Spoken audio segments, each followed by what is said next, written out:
Hello बच्चों, प्रश्न दिया गया है निम्न में ओमीय तथा अनओमीय चालक को छांटिए और यहाँ पे दिया गया है ट्रांजिस्टर।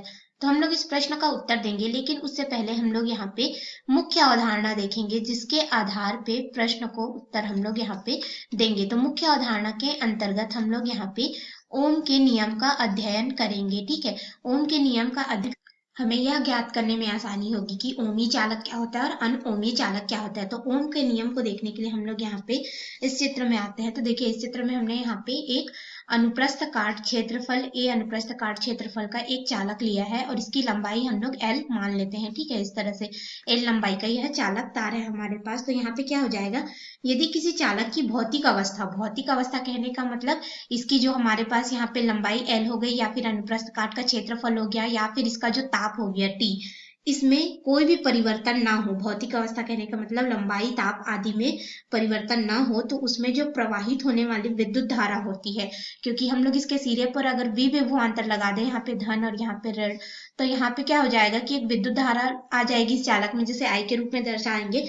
तो वो जो विद्युत धारा है इसके सिरों पर लगाए गए विभवांतर के अनुक्रमानुपाती होता है, यानी कि हमारे पास V समानुपाती हो जाएगा विद्युत धारा I के। और जब समानुपाती चिन्ह को हटाएंगे तो यहाँ पे R गुणित I आ जाएगा। R जो है समानुपातिक नियतांक होता है और इसे हम लोग प्रतिरोध के रूप में जानते हैं, जो कि उस चालक के प्रतिरोध को दर्शाता है। तो ये हो गया हमारा समीकरण 1 और ये हो गया समीकरण 2।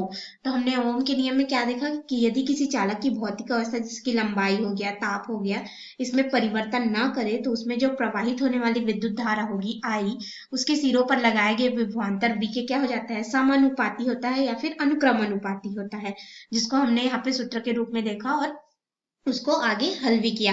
तो ये हो गया ओम का नियम। अब इसके अनुसार हम लोग अपने मुख्य प्रश्न में आएंगे। तो मुख्य प्रश्न में हमें ओमी और अनओमी चालक में बताना है कि ट्रांजिस्टर किस में आएगा। ठीक है, तो देखिए हम लोग सबसे पहले यहाँ पे ओमी चालक क्या है इसको देखेंगे। तो ओमीय चालक हमारे पास क्या हो, जो कि ओम के नियम का पालन करेगा, जिसमें से विद्युत धारा आसानी से प्रवाहित हो जाएगी। ठीक है, ओम के नियम के अनुसार। तो ओम का नियम क्या है, V बराबर हमारे पास यहाँ पे R गुणित I हमें प्राप्त होता है। ठीक है, तो ओमीय चालक हमारे पास ओम के नियम का, यानी कि ये जो V बराबर R गुणित I है या फिर V समानुपाती I है, इसको संतुलित करता है और उसमें सेटिस्फाई करता है, यानी कि उसमें लागू कर सकते हैं हम लोग। तो ओमी चालक में मुख्य रूप से जो धातु होते हैं या जो चालक होते हैं वो आते हैं, जैसे कि हमारे पास यहाँ पे चांदी, सिल्वर हो गया, सोना Au हो गया, कॉपर हो गया, तांबा, ठीक है, और आयरन हो गया Fe, ये सभी हमारे क्या होते हैं, एल्यूमिनियम, ये सभी ओमीय चालक में आते हैं। ठीक है, अब हम लोग यहाँ पे देखेंगे कि अनओमीय चालक क्या होता है। तो अनओमीय चालक हम लोग